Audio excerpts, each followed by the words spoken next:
Hello friends, आज आपण संकीर्ण प्रश्नसंग्रह 1A म्हणजे चौथ्या प्रकरणातील पहिला संकीर्ण प्रश्नसंग्रह अभ्यासणार आहोत. यातला पहिला प्रश्न बघा काय आहे. खालील प्रश्नांसाठी उत्तराचा अचूक पर्याय निवडा. आता जीवनावश्यक वस्तू व सेवा कराचा दर टिंबटिंब आहे, तो 0% आहे, कारण जीवनावश्यक वस्तूंवर कोणत्याही प्रकारचा कर सरकार आकारत नाही. ओके, पुढचं उदाहरण. एकाच राज्यातील व्यापारात केंद्र शासनाकडून टिंबटिंब आकारला जातो. कोणता कर आकारला जातो? CGST. बरोबर आहे. केंद्र शासनाकडून म्हणून लक्षात घ्या, CGST येणार. एकाच राज्यातील म्हणून तुम्ही पटकन SGST म्हणाल, पण ते रॉंग आहे. केंद्र शासनाकडून कुठला? CGST कर आकारला जातो. ओके. तिसरं बघा. आपल्या देशात टिंबटिंब या तारखेपासून वस्तू व सेवा कर ही कर प्रणाली अंमलात आली. तर ती तारीख आहे 1 जुलै 2017. हे सुरुवातीला आपण इंट्रोडक्शन मी प्रकरणाचं दिलं तेव्हा सांगितलं होतं. स्टीलच्या भांड्यांवरील वस्तू व सेवा कराचा दर 18% आहे, तर त्यावरील राज्य वस्तू सेवा कराचा दर किती आकारण्यात येणार? राज्य वस्तू सेवा कराचा दर किती असणार आहे? 9%. कारण सेंट्रल गव्हर्नमेंटचा 9% आणि स्टेट गव्हर्नमेंटचा म्हणजे राज्य आणि केंद्र असे विभागले जातात. मग राज्य वस्तू सेवा कराचा दर त्याच्या निम्मे म्हणजे 9% असणार आहे. येथे 0.9% हे रॉंग आहे आन्सर. ओके. आता GSTIN मध्ये एकूण किती अंकाक्षरे असतात? आपण सुरुवातीला प्रकरणाच्या पाहिलेलं होतं, लक्षात आहे का बघा? 15 अंकाक्षरे असतात. पुढचं उदाहरण बघा. जेव्हा एखादा नोंदणीकृत व्यापारी दुसऱ्या नोंदणीकृत व्यापारास वस्तू विकतो तेव्हा त्याला GST अंतर्गत टिंबटिंब व्यवहार म्हणतात. दोन व्यापारांमध्ये होणाऱ्या व्यवहाराला B2B व्यवहार म्हणतात. आणि ज्यावेळी व्यापारी टू कस्टमर म्हणजे ग्राहकाच्यात व्यवहार होतो त्यावेळी तो B2C असा म्हटला जातो. पुढे 25,000 रुपये किमतीच्या एका वस्तूवर व्यापाराने 10% सूट देऊन उरलेल्या रकमेवर 28% GST आकारला तर एकूण बिल किती रुपयाचे असेल? आता 28% GST केव्हा आकारला आहे? त्या वस्तूवर 10% सूट दिलेली आहे. म्हणजे CGST व SGST शीर्षकाखाली किती रक्कम असायला हवी?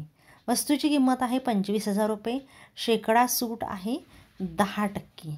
त्या वस्तूवर 10% सूट दिलेली आहे. बरोबर आहे. मग 25,000वर 10% किती झाले? 2,500 रुपये. 25,000मधून 2500 काय होणार आहेत? वजा होणार, कारण तेवढा डिस्काउंट दिलेला आहे. मग त्या वस्तूची किंमत किती झाली? 22,500. पुन्हा त्याच्यावर GST किती आहे? 28%. हा झाला टोटल GST आहे. त्यातलं CGST 14 आणि SGST 14 असणार आहे. मग CGST 14 22,500चा 14% किती होतोय? 3,150. बरोबर आहे. मग CGST 3,150 आणि SGST 3,150. मग GST एकूण किती झाला? 3,150 अधिक 3,150 6,300. म्हणजे त्या वस्तूची एकूण बिलाची रक्कम 22,500 प्लस 6,300 म्हणजेच 28,800 रुपये ही एकूण बिल असणार आहे. तिसरं उदाहरण.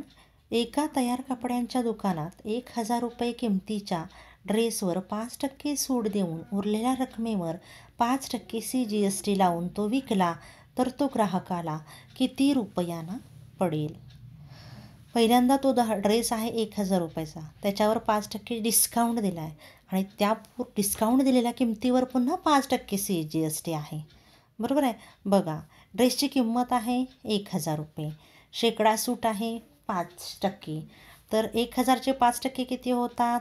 50 रुपये. म्हणजे ती वस्तू 1,000 वजा 50 किती असणार आहे? 950 रुपयाला असणार आहे. मग CGSTचा दर काय? 5%.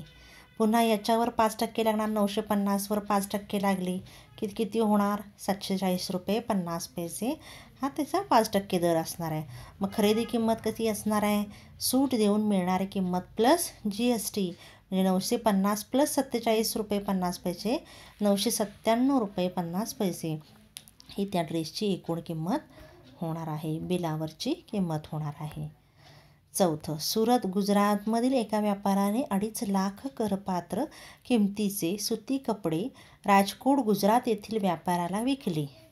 2.5 लाख रुपयाचे करपात्र म्हणजे याच्यावर अजून कर लागू व्हायचा आहे.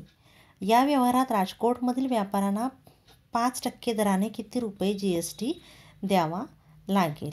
आता याच्यावर 5% काय करायचं आहे, कर लावायचा आहे. सुती कपड्यांची करपात्र किंमत आहे 2.5 लाख रुपये. 2.5 गुणिले 10चा 5वा घात. हे तुम्ही डायरेक्ट 25000 असं लिहिलं तरी चालेल. 25वर 4 शून्य 2.5 लाख रुपये तसं लिहिलं तरी चालेल. 2.5 लाखाचे तुम्हाला GST दर आहे 5%. 5% काढायचे 2.5 लाखाचे, ते होतात 12,500 रुपये. म्हणजे या व्यवहारात त्या व्यापाऱ्यांना राजकोटमधील व्यापाऱ्याला 5% दराने 12,500 रुपये GST द्यावा लागेल. लक्षात येते. 5वं, श्रीमती मल्होत्रा यांनी 45,000 रुपये करपात्र किमतीचे सोलार ऊर्जा संच विकत घेतले. काय केले, 85,000 रुपये करपात्र किमतीचे सोलार ऊर्जा संच विकत घेतले. ते 90,000 रुपयांना विकले. हे करपात्र किमतीचे आहेत, लक्षात घ्या. वस्तू व सेवा कराचा दर 5% असल्यास त्यांना या व्यवहारात किती रुपयांचे ITC आणि किती रुपयांचा कर भरावा लागेल, म्हणजे इनपुट टॅक्स किती आणि आउटपुट टॅक्स किती. तर सोलार संचाची करपात्र किंमत आहे 85,000 रुपये. GSTचा दर आहे 5%. तर 85,000चे 5% किती होतात, 4,250. मग खरेदी किमतीच्या वेळेची वजावट किती असणार आहे, इनपुट टॅक्स किती असणार आहे, 4,250. मग श्रीमती मल्होत्रा यांना भरावा लागणारा कर असणार आहे 4,250. पण वजावट कर आपल्याला देताना किंमत, ती वस्तू देताना कितीला दिलेली आहे, 90,000 रुपयाला. मग 90,000 रुपयाचे 5% होतात 4,500. मग विक्री किमतीला भरावा लागणार GST आउटपुट टॅक्स वजा इनपुट टॅक्स, म्हणजे 4,500 वजा 4,250 ते आले 250 रुपये. म्हणजे त्यांना भरावा लागणारा कर किती आहे, इथे विक्री करताना भरावा लागणारा कर 250 रुपये आहे. पुढचं उदाहरण, झेड सिक्युरिटी सर्व्हिसेस देणाऱ्या कंपनीने 64,500 रुपये करपात्र किमतीची सेवा पुरवली. वस्तू सेवा कराचा दर आहे 18%. या सिक्युरिटी सर्व्हिसेस पुरवण्यासाठी कंपनीने लॉन्ड्री सर्व्हिसेस व युनिफॉर्म्स इत्यादी बाबींवर एकूण 1,550 रुपये वस्तू सेवा कर भरला आहे. तर या कंपनीचा इनपुट टॅक्स क्रेडिट ITC किती, त्यावरून देय CGST व देय SGST काढा. बघा, वस्तू ज्या सेवा जी पुरवलेली आहे ती 64,500 रुपये करपात्र सेवा आहे. त्याच्यावर 18% GST लागलेला आहे, बरोबर आहे. मग आता 64,500चे 18% किती झाले, 11,610. त्यांनी भरलेला GST किती आहे बघा इथं, 1,550 रुपये त्यांनी वस्तू व सेवा कर भरलेला आहे. म्हणजे तो वजा होणार. मग वजावटीची रक्कम 1,550 रुपये आहे. मग 11,610मधून 1,550 गेले, किती आले, 1,060 रुपये. हा टोटल GST झाला. त्यातला निम्मा आता CGST आणि निम्मा SGST, म्हणजे हा 1,060चे निम्मे किती होतात, 5,030. CGST आणि SGST किती असणार आहे, प्रत्येकी 5,030 रुपये असणार आहे. लक्षात येते. पुढे, एका व्यापाऱ्याने पोलीस नियंत्रण कक्षासाठी वस्तू व सेवा करासह 84,000 रुपये किमतीचे वॉकी टॉकी संच पुरवले. वस्तू व सेवा कर 12% असल्यास त्याने आकारलेल्या केंद्रीय व राज्य GST काढा. 12% आहे. आता इथं त्यांनी बघा काय म्हटलं आहे, लक्षात घ्या. 84,000 रुपयेचे वस्तू व सेवा करासह, म्हणजे यामध्ये टॅक्स इन्क्लूड आहे, बरोबर आहे. आणि टॅक्सचा दर आपल्याला माहिती आहे 12%. करपात्र किंमत आपल्याला मानावी लागणार आहे. तर समजा वॉकी टॉकी संचाची करपात्र किंमत आपण ₹X मानली आणि GSTचा दर 12% त्यांनी दिलेला आहे. मग या संचाची किंमत बरोबर काय असणार आहे? करपात्र किंमत प्लस GST असणार आहे. म्हणजे कर आकारायच्या आधीची किंमत प्लस GST आकारल्यानंतर GST त्यात ॲड होणार आहे. पण करपात्र किंमत आपण X मानलेली आहे, GST आहे 12%, म्हणजे Xचे 12% त्यामध्ये ॲड करावे लागणार. म्हणजे X + 12X + 100 बरोबर 112X/100. हे सॉल्व केल्यानंतर काय मिळतं आहे? 112X/100. मग दिलेल्या अटीनुसार 112X/100 ही संचाची किंमत आहे, ती दिलेली आहे ₹84,000. बरोबर आहे. मग 112X/100 बरोबर 84,000, म्हणजेच Xची किंमत येते किती? 3,000 × 25 म्हणजेच ₹75,000. हे तुम्ही सोडवल्यानंतर X करपात्र किंमत येते ₹75,000. म्हणजे एकूण कर किती भरला? 84 वजा 75,000. तो किती येतोय? 9,000. हा झाला GST. याच्या निम्मे निम्मे CGST आणि SGST.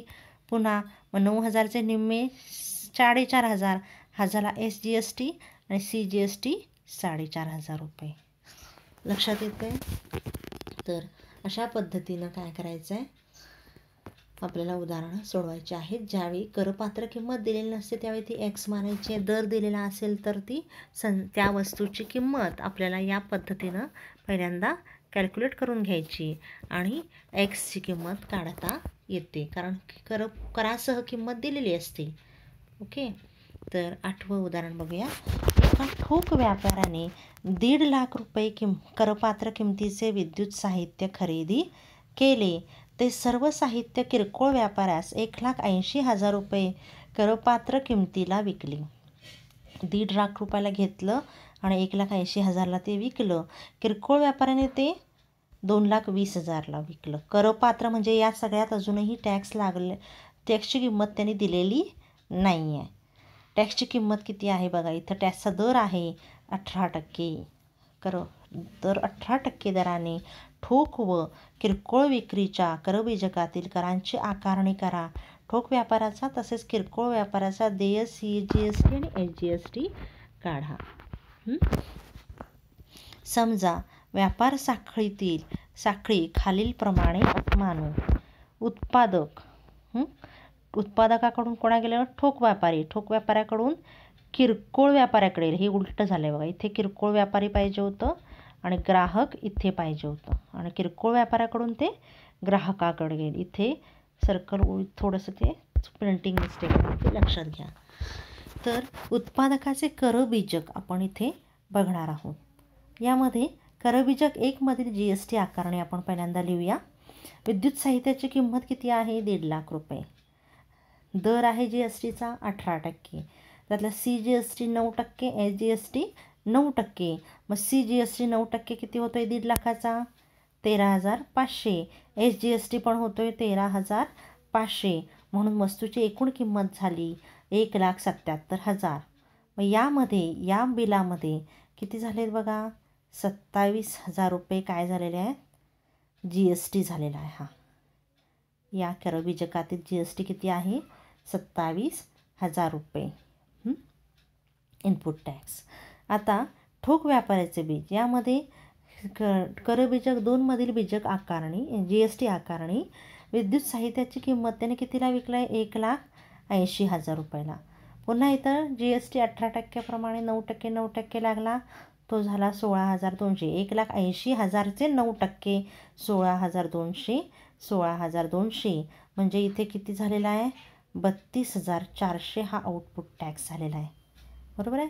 मग याच्या सहित बिल किती झालं? 2,12,400. लक्षात येते. आता किरकोळ व्यापाऱ्याचं करबीजक काय असणार आहे? त्यानं कितीला विकल्यात त्या वस्तू सगळ्या?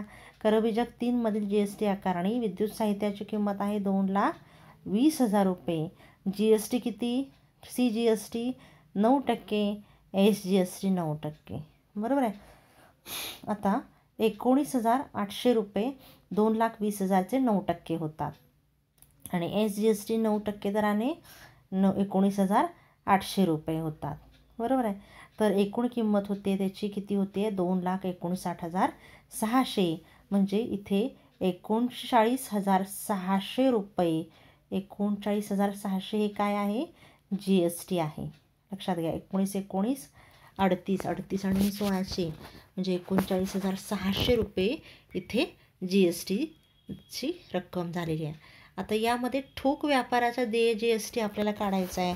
त्याने इनपुट टॅक्स दिलेला आहे 32,400. बघा वर इथं इनपुट टॅक्स किती आहे, 32,000.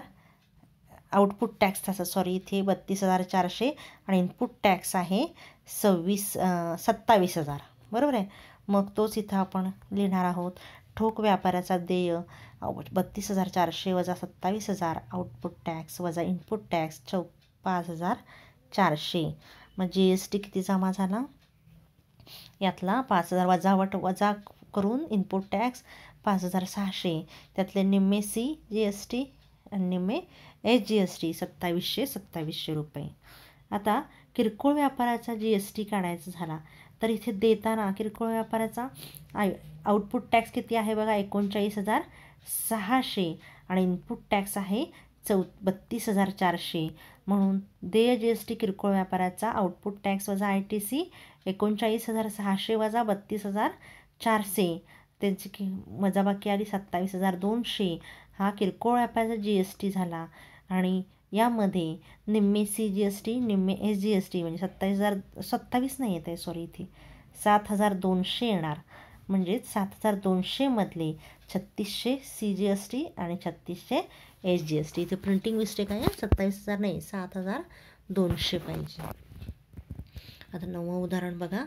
अण्णा पाटील ठाणे महाराष्ट्र यांनी 14,000 रुपये करपात्र किमतीचा एक व्हॅक्यूम क्लीनर वसई मुंबई येथील एका व्यापारास 28% जी एस टी दराने विकला. 14,000चा 28 करपात्र म्हणजे अजून कर लागलेला नाही आहे.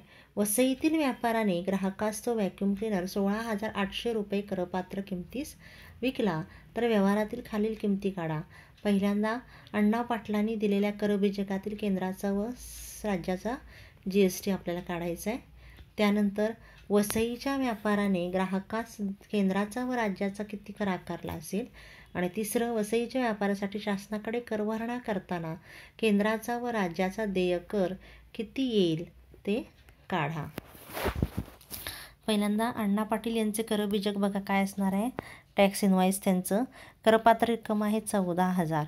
28% जी एस टी आहे म्हणजे C G S T 14, S G S T पण 14. बरोबर आहे. निम्मे निम्मे झाले. त्यातला 14,000चे 14% किती झाले, 1960 रुपये. बरोबर आहे. पुढे सी म्हणजे इथे सी जी एस टी 1960 आणि एस जी एस टी 1960 अण्णा पाटलांना भरावे लागलेले आहेत. पुढे व्यापाराचं करबीजक जे आहे ते बघा काय आहे, 16,800 रुपये हे त्याने ते विकलेलं आहे व्हॅक्यूम क्लीनर. मग त्याचा पुन्हा 14% आपल्याला सी जी एस टी आणि एस जी एस टी काढायला लागेल. तो येतो आहे 16,800चा 14% किती येतो आहे, 2,352 रुपये. इथे सुद्धा 2,352 रुपये. बरोबर आहे. मग 2,352 रुपये हा काय झाला, सी जी एस टी आणि एस जी एस टी झालेला आहे. तर वसईतील व्यापाराचा देय किती असणार आहे, सी जी एस टी इथे 2,352 लक्षात घ्या. आणि इथे वर किती भरला आहे, 1960. वसईतील व्यापाराचं देय काय असणार आहे, आउटपुट टॅक्स वजा इनपुट टॅक्स तो असणार आहे 2,352 वजा 1960 392. हा झाला एस जी एस टी आणि सी जी एस टी 392 रुपये. इथे एम एल झालं ते खोडा रुपये करा. म्हणजे 392 + 392 हा एवढा एकूण जी एस टी या व्यापारात काय झालेला आहे, वसईतील व्यापाराचा देय झालेला आहे. ओके. पुढे 9 2 4 8 748 784 रुपये काय झालेला आहे त्यांनी भरलेला आहे जी एस टी. आता 10वं उदाहरण बघा. खालील एका वस्तूच्या वितरण व्यवसाय साखळीतील करबीजक ए बी सी मधील वस्तू व सेवा कराच्या आकारणीचे गणन करा आणि जी एस टीचा दर आहे 12%. आता उत्पादकाची किंमत आहे, करपात्र किंमत आहे 5,000, वितरकाची आहे 6,000, पुन्हा रिटेलरची 6,500 आणि ग्राहकाची किती आपल्याला काढायची आहे जी एस टी त्यांनी त्याला दिलं 12%.